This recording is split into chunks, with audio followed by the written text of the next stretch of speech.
Hello friends, welcome to MKG kitchen. இன்றைக்கி நாம் பார்க்க போகிறது பொரி அரிசி உருண்டை எப்படி செய்யலான்றதை பார்க்கலாம். ரொம்ப ஈஸியாக வீட்டில் இருக்க 4 பொருட்கள் வச்சே செஞ்சிடலாம். ரொம்ப ஹெல்த்தியான ஸ்நாக்ஸும் கூட. இந்த மாதிரி செஞ்சு கொடுத்தா ஸ்கூல் விட்டு வரும் பசங்களுக்கு நல்ல ஒரு ஈவினிங் ஸ்நாக்ஸ் ரெசிபியாக கூட இருக்கும். வாங்க எப்படி செய்யலான்றதை பார்க்கலாம். அதுக்கு ஒரு கடாயை வச்சுக்கோங்க. அதில் நான் இந்த கப்பில் 1 கப் அரிசி எடுத்திருக்கேன். இதை நல்லா வறுத்து எடுத்துக்கலாம். அரிசி நல்லா செவக்க வறுக்கணும். நல்லா அரிசி வறுக்கும் போதே நமக்கு நல்ல மணமாக இருக்கும். அந்தளவுக்கு வாசனமாக வரும்.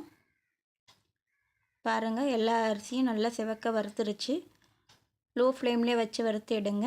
கருகிடக்கூடாது. அப்போ தான் நமக்கு நல்லா டேஸ்ட் இருக்கும். இப்போது வறுத்த அரிசியை ஒரு பிளேட்டில் கொட்டி நல்லா இந்த மாதிரி ஆற வச்சுடுங்க. அரிசி எவ்வளோ அழகாக செவக்க வறுத்துருக்கு பாருங்கள். இப்போ அடுத்ததாக இதுக்கு தேவையான வெள்ளை கரைசல் எடுத்துடலாம். நீங்கள் வெல்லம் இருந்தாலும் பாகு காய்ச்சி வடிகட்டிக்கோங்க. அப்படி இல்லைன்னா நாட்டு சக்கரை கூட சேர்த்துக்கலாம். இப்போது அரிசி ஆறிடுச்சு. இதை ஒரு மிக்சி ஜாரில் சேர்த்து அரைச்சிக்கலாம். அது கூடவே 4 ஏலக்காயும் சேர்த்து நல்லா நைஸாக அரைச்சிக்கோங்க. இப்போ வாங்க அடுத்ததாக ஒரு கடாயை வச்சு அதில் 1 ஸ்பூன் நெய் விட்டுக்கலாம். நெய் காஞ்சதும் முந்திரி பருப்பை வறுத்து எடுத்துக்கலாம். இது கூடவே தேங்காய் துருவல் வச்சுருக்கேன்.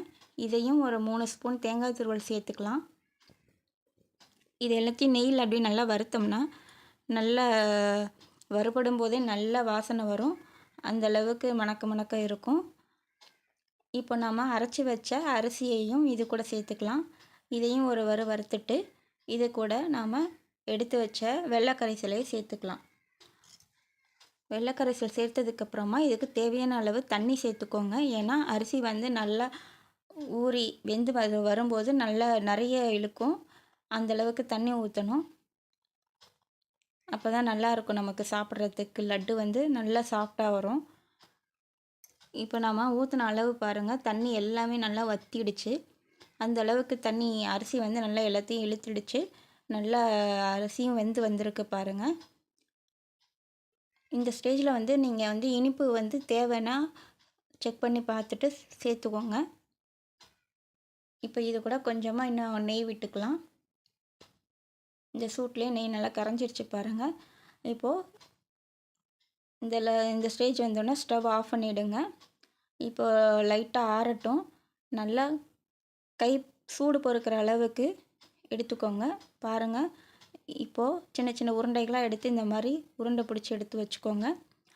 உருட்டும் போதே பாருங்கள், கைகளில் ஒட்டவே இல்லை. நான் எண்ணெய் எதுவுமே சேர்க்கல. பாருங்கள், அதனால எவ்வளோ சாஃப்டாக லட்டு வந்திருக்குன்னு பாருங்கள். நல்லா ஆறுனதுக்கப்புறம் பாருங்கள், இன்னமுமே நல்லா இருக்கும்.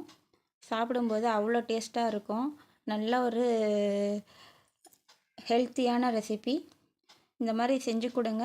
செலவே இல்லாமல் சிக்கனமாக நல்லா ஹெல்த்தி ரெசிபி. நீங்களும் ட்ரை பண்ணி பாருங்கள். தேங்க்ஸ் ஃபார் வாட்சிங்.